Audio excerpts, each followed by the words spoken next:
Supreme court తీసుకున్న ఒక నిర్ణయం ఉత్తర భారతదేశ భవిష్యత్తులో నిశ్శబ్దంగా మార్చేసే ప్రమాదం ఉంది. 3 బిలియన్ సంవత్సరాల వయసు గల ఒక పర్వతాన్ని ఇకపై పర్వతం కాదు అని నిర్ణయించింది.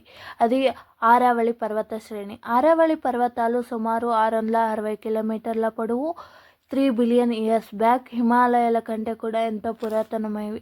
చట్టం ఎలా మారిందంటే, ఇంతకు ముందు చట్ట ప్రకారం భూమి మట్టం నుంచి 30 మీటర్ల ఎత్తు, 84 డిగ్రీల వాలుదనం ఉంటే దాన్ని చట్టపరంగా పర్వతం అని పరిగణించేవారు. కానీ ఇప్పుడు ఆ నిర్వచనం మారిపోయింది. ఇప్పుడు ఒక కొండగా గుర్తించాలంటే కనీసం 100 మీటర్ల ఎత్తు ఉండాలి.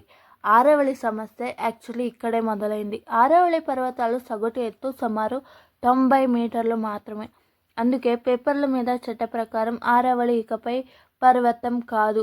ఒకసారి పర్వత హోదా పోతే అది మైనింగ్కు చట్ట ప్రకారం తెరుచుకుంటుంది. ఇది ముఖ్యంగా రాజస్థాన్లో. ఆరావళి పర్వత శ్రేణిలో మొత్తం 12,081 కొండలు ఉన్నాయి.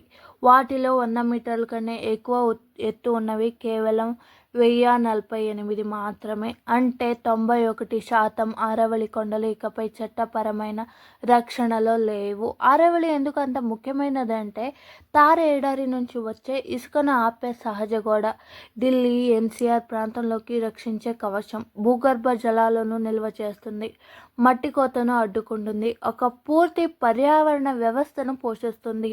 ఇప్పటికే గాలి కాలుష్యం తీవ్ర స్థాయిలో ఉన్న సమయంలో ఈ రక్షణ కవచం బలహీనపడితే పరిస్థితి మరింత ప్రమాదకరంగా మారుతుంది.